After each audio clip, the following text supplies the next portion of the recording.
And when it comes to gaming mice, I honestly prefer wireless just because of the freedom of movement. And I think some of you will definitely understand, while the others will say, what about latency and connectivity and all the other stuff? Well, today we're going to talk about a wired mouse, and it's been a while since I reviewed a HyperX gaming mouse. And right here we have the PulseFire Haste 2. Now this one is quite a shocker, because we're having an ultra lightweight gaming mouse with 53 grams of entire weight, which is outstanding. We have the HyperFlex 2 cable, which I can say right from the start, and I already seen it, that it's much advanced than the standard HyperX cable that we had on past HyperX mice, because, well, we'll get to that part later on. And we have HyperX 26K sensor. Now let's unbox this. Well, even inside the box it's so lightweight, some gaming mice are heavier than the entire package. But here we go. So, okay. This is going to be a bit different than we're used to, and I do have to mention this packaging actually does resemble to Apple packaging. But okay, it's... Okay, taking it out from the box, we can see we have some protective foil on the left side, 2 buttons and the DPI switch, and we have some foil at the bottom that covers up the PTFE feet right here at the bottom, which are 5. We have 4 on each corner of the mouse and 1 circling around the sensor. Also, what I noticed here, beneath the sticker, we have some hexagons which are covered with the sticker, which basically prevents dust from entering, but also gives the lightweight option as it is. Now let's check the HyperFlex 2 cable.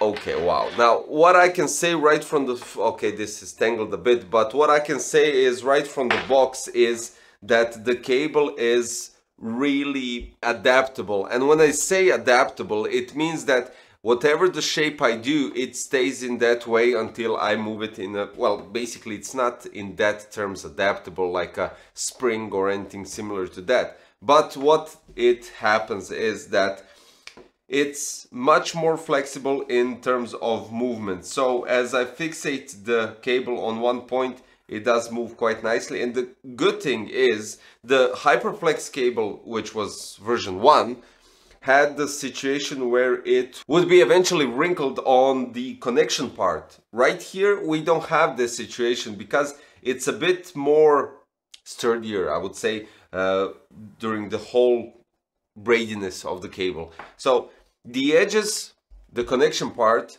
has additional, I would say, rubber, which is holding the braided part, and this prevents the cable from actually breaking after bending or anything similar to that, because this rubber right here on the edges as well as here on the USB port is quite flexible, so it kind of follows the cable and prevents just that.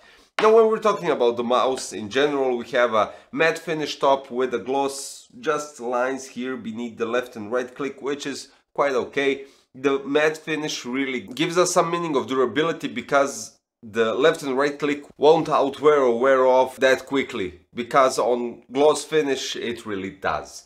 So we have a rubber based scroll wheel, we have a DPI switch right beneath it, 2 left side buttons which are, let me see, which are gloss finish. Okay, so this is why we have some stickers on it, and to be honest, I think that the DPI switch has that as well. Yeah, exactly. So the gloss finish are the lines between the matte finish, and we have 2 side buttons and the DPI switch, which are in gloss finish. It doesn't really matter, I just want to point out so you know everything.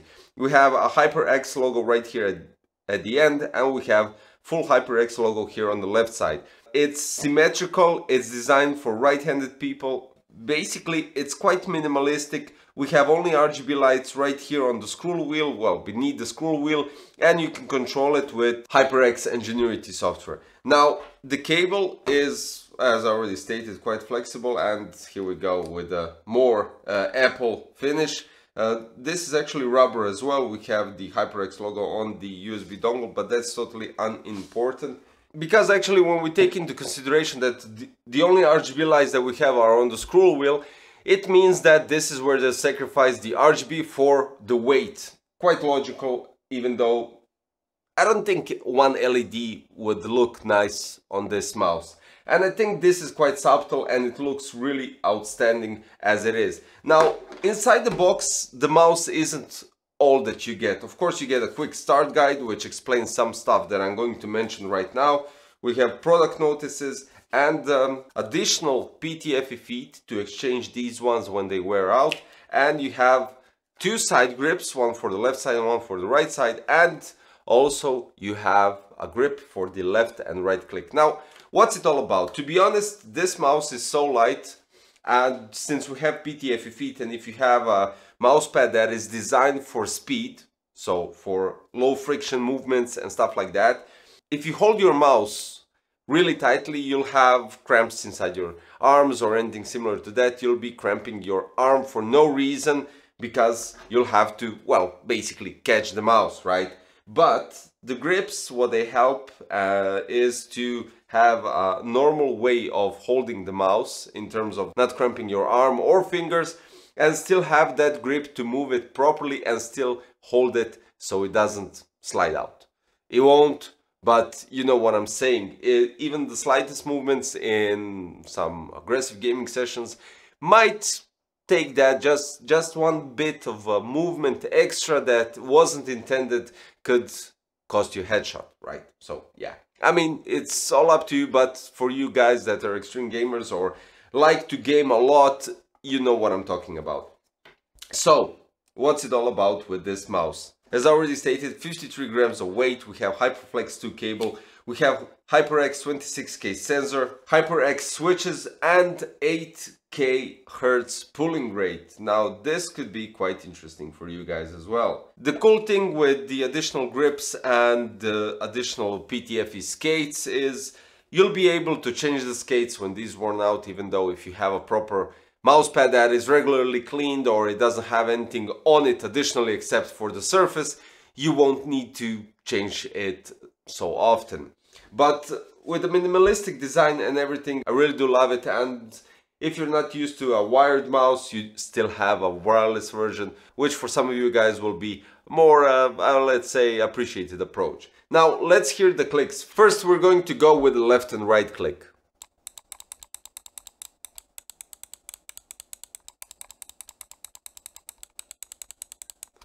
Now for the scroll wheel.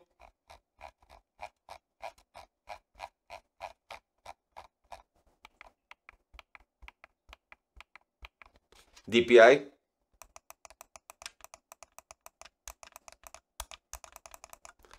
Left side buttons.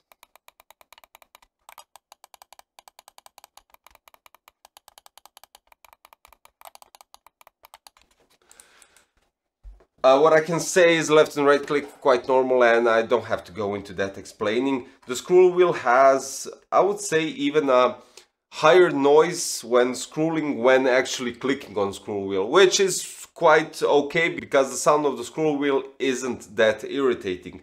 The DPI switch is actually quite okay. You hear it and it gives you indication that you pressed it, but it's not irritating. While we talk on the side buttons now, the first side button is dampened down when we're talking about the noise, but the second one actually has a more interesting click, and I would take this into consideration as while you're gaming and you're not noticing what you're pressing, well, basically you have your headset on if you're really into the session, so you won't even hear the clicks. So yeah, I mean, if you're not cranking up the speakers or having headset, you'll most likely hear the clicks and you will be able to distinct the difference in sound from the first and the second side click. But that's just a philosophy that sometimes nobody ever mentions in a video. So yeah, there's that.